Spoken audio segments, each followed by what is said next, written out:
कौन से सबूत है केजीएफ चैप्टर 2 में जिससे रॉकी की डेथ कंफर्म हो जाती है? क्या प्रशांत नील के प्लान का छोटा सा पार्ट था केजीएफ? तो hello guys, welcome back to your favourite YouTube channel Bollygrad Studios और मैं हूँ आपकी दोस्त और होस्ट प्रगति सिन्हा। और दोस्तों, वीडियो को स्टार्ट करने से पहले आप सभी लोगों के लिए एक बहुत बड़ी गुड न्यूज़ है। अगर आप भी सिनेमा की दुनिया से जुड़ना चाहते हैं और काम करना चाहते हैं तो डिस्क्रिप्शन बॉक्स में दिए गए जॉब लिंक पे क्लिक कीजिए और इस अपॉर्चुनिटी का भरपूर फायदा उठाइए।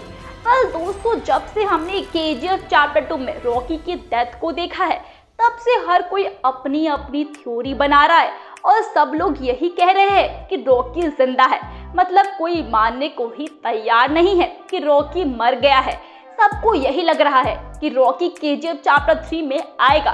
तो आज हम बात करने वाले कुछ ऐसी ही बातों के बारे में जो रॉकी की डेथ को जस्टिफाई करती है। मतलब कि हाँ, मैं भी ये मानने के लिए तैयार नहीं थी कि रॉकी मर गया है, लेकिन जब मैंने मूवी को ना बार बार देखा तो मुझे समझ में आ गया कि रॉकी सचमुच मर गया है। तो चलिए दोस्तों, वीडियो को स्टार्ट करते हैं। तो जैसा कि हमने चैप्टर 1 में आनंद सर से सुना था कि केजीएफ और रॉकी दोनों एक ही दिन पैदा हुए थे, तो चैप्टर 2 में हमने देखा था कि केजीएफ और रॉकी एक ही दिन खत्म हुए थे। तो अगर मेकर्स को रॉकी को जिंदा रखना था तो प्रकाश राज सर ये कभी नहीं कहते कि उस दिन केजीएफ भी खत्म हो गया और वो भी। और मूवी में जब ये सीन आता है तो वहाँ पे वह का मतलब रॉकी ही होता है। जी हाँ दोस्तों, दूसरा पॉइंट आता है जब केजीएफ चैप्टर 2 की शुरुआत होती है तब रॉकी की माँ कहती है कि समुद्र में बहुत सारा सोना है। और जब रॉकी के मरने वाला सीन आता है तो उस टाइम पर एक फ्लैशबैक आता है जिसमें रॉकी छोटा होता है और उसे निमोनिया होता है। उस टाइम उसकी माँ कहती है कि कुछ लोग 100 साल जीना चाहते हैं, भले ही गुलाम बनकर जिए, और कुछ चाहते हैं कि वो सिर्फ एक ही दिन जिए लेकिन सुल्तान बनकर जिए। अब इस लाइन में ये क्लियर तो नहीं है कि रॉकी मर गया है या फिर जिंदा है, लेकिन इसका मतलब ऑटोमेटिकली यही बनता है कि रॉकी सुल्तान बन गया है और अब वो मर भी गया है तो कोई दिक्कत नहीं है।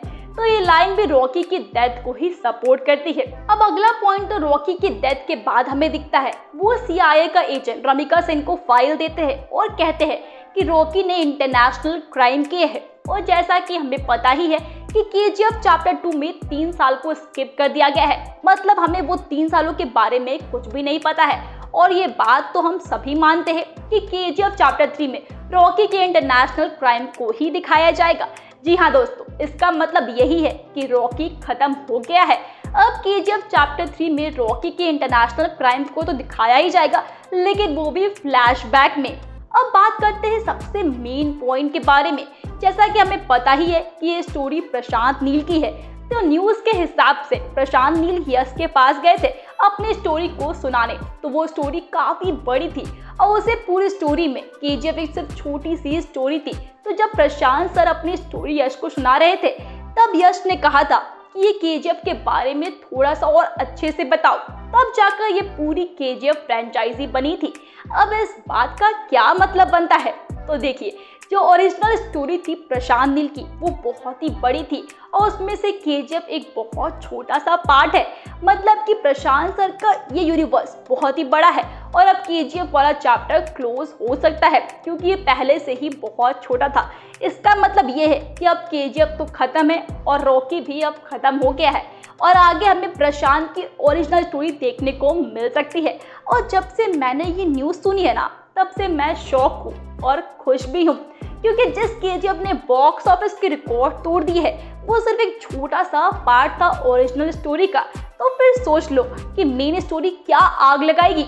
तो ये थे कुछ पॉइंट्स जो रॉकी की डेथ को जस्टिफाई कर रहे हैं। वैसे तो मैं खुद भी नहीं चाहती कि रॉकी सचमुच मर गया हो, लेकिन अगर आपके पास ऐसे कुछ फैक्ट्स है, कुछ पॉइंट्स है जो रॉकी की डेथ को फेक प्रूव करते हैं तो हमारे साथ नीचे दिए गए कमेंट बॉक्स में जरूर शेयर करें। और साथ ही वीडियो अच्छी लगी हो तो वीडियो को लाइक करें, शेयर करें अपने दोस्तों के साथ और हाँ, चैनल को सब्सक्राइब करना बिल्कुल भी मत भूलिएगा।